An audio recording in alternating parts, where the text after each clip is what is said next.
Capitalism today commands the towering heights and has displaced politics and politicians as the new high priests and reigning oligarchs of our system. So capitalism and its principal protagonists and players, corporate CEOs, have been accorded unusual power and access.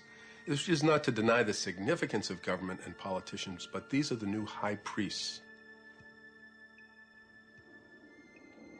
I was invited to Washington, D.C. to attend this meeting that was being put together by the National Security Agency called the Critical Thinking Consortium. I remember standing there in this room and looking over on one side of the room, and we had CIA, NSA, DIA, FBI, Customs, Secret Service, and then on the other side of the room we had Coca-Cola, Mobil Oil, GTE, and Kodak. And I remember thinking, I am like in the epicenter of the intelligence industry right now. I mean, the line is not just blurring, it's just not there anymore. And to me, it spoke volumes as to how industry and government were consulting with each other and working with each other.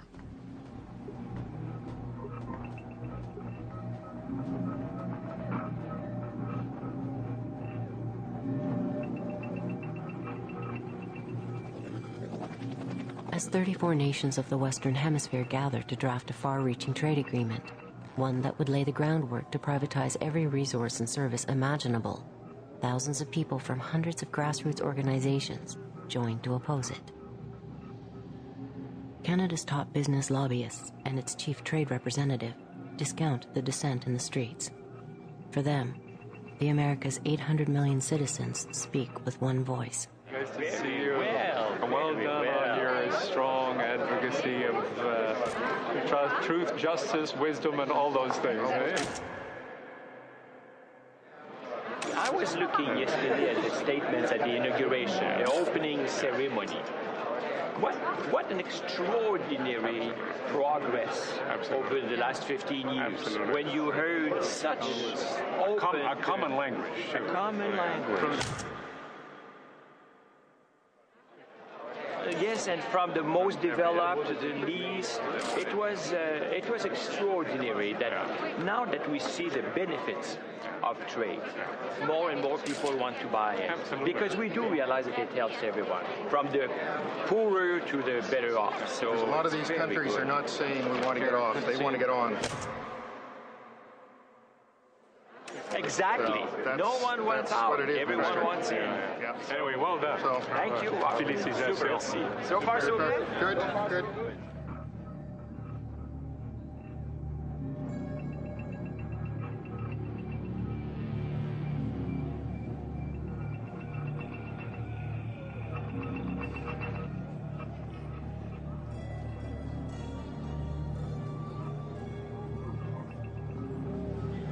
I'm inside and this is all outside, so that's the way it is.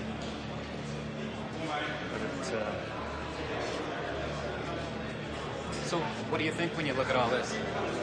Well, it's. I mean, I think it's too bad that this has erupted.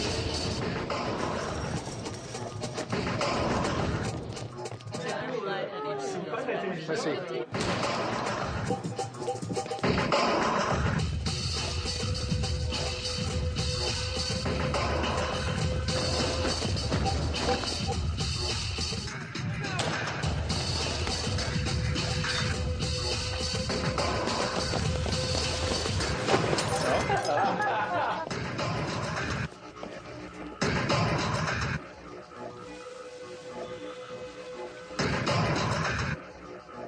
Does there need to be some measure of accountability? Yes. And I think the business community recognizes that. But that accountability is in the marketplace. It's with their shareholders. It's with the public perception and the public image that they are projecting. That's, if companies don't do what they should be doing, they're going to be punished in the marketplace, and that's not what any company wants. There's a new market. These guys and gals aren't out there because government's putting a gun to their head or because they've suddenly read a book about transcendental meditation and global morality. My inner voice says honor my inner child. Mine says love everyone. My inner voice says I like a Wendy's bacon mushroom melt. They're there because they understand the market requires them to be there, that there's competitive advantage to be there. I am listening to your concerns. I worry about climate. I worry about pollution. I do not have all the answers to this, but we are prepared to work with you, with society, with NGOs, with governments to address it. So you rebuild the trust so that you come back to a new kind of trust. And then the ultimate goal is then to become a corporation of choice. He believes that almost half our energy could one day come from renewable sources. He's been called a dreamer and a crank. And I've been called a hippie. And more recently, a project manager for Shell. I ask myself oftentimes why so many companies subscribe to corporate social responsibility. I'm not sure it's because they necessarily want to be responsible in an ultimate way, but because they want to be identified and seen to be responsible. But who am I to judge? Who am I to judge? It's better they belong than not belong. It's better that they make some public profession than the opposite.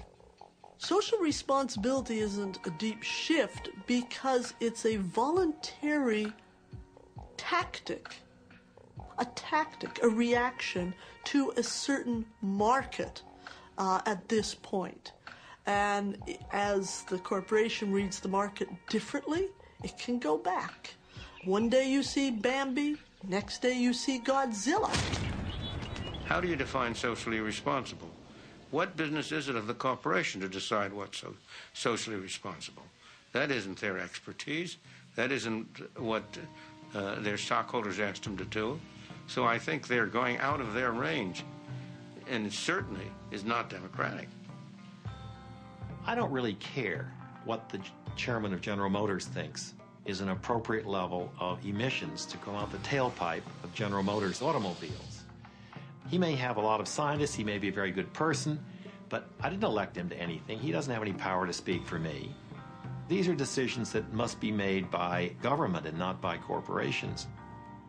If you take this to its logical conclusion, one would have an image that we are, in fact, the end of the world is nigh, and we are all completely brainwashed, and there's no space left, and I don't believe we're there yet. And I think it's really important that we don't overstate the case and that we admit that there are cracks and fissures in all of these corporate structures, and sometimes when a corporation is concentrating on one particular project, they look the other way and all kinds of interesting things happen in the corner. It is the case in every period of history where injustice based on falsehoods, based on taking away the right and freedoms of people to live and survive with dignity, that eventually, when you call a bluff, the tables turn.